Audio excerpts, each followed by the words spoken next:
शांति।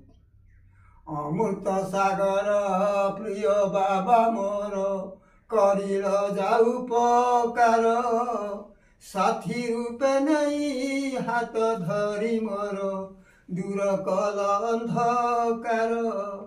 सिंचन करिल ज्ञानर सलिल मन बगीचारे मोर, दूर कल दुख मोर अवशेष देल दिव्य उपहार।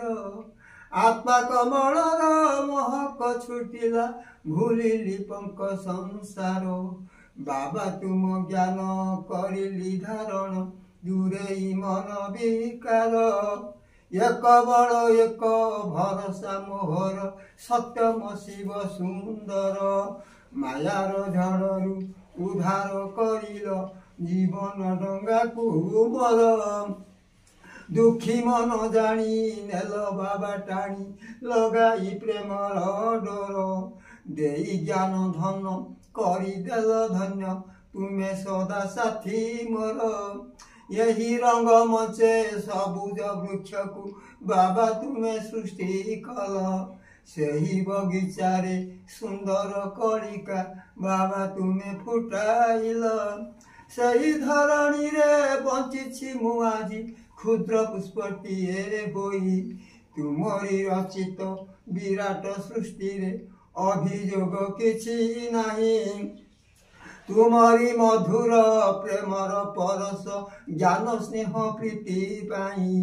जीवन मोहर सरस होइछि तुम गीति गाई गाई। तुमे शिव बाबा करुणा सागर सबुरी आत्मार प्राण। तुमको पाई मु संगम जुगरे जीवन होइला धन्य। अपसरी गला मायार बंधन तुम गीता ज्ञान पाई। ये काम क्रोध लोभ मोह अहंकार मन गला दूर होई। दुचिंता मोहर दूर होई गला राजयोग आश्रा करी। जीवन मुक्तिर पथ पाई गली बाबा तुमको आदरी। खोजुथिली जहा पाई गली ताहा करुछि आत्मा चिंतन। शिव परम आत्मा ध्यान करी करी बीती जाऊ ये जीवन। शांति शांति शांति।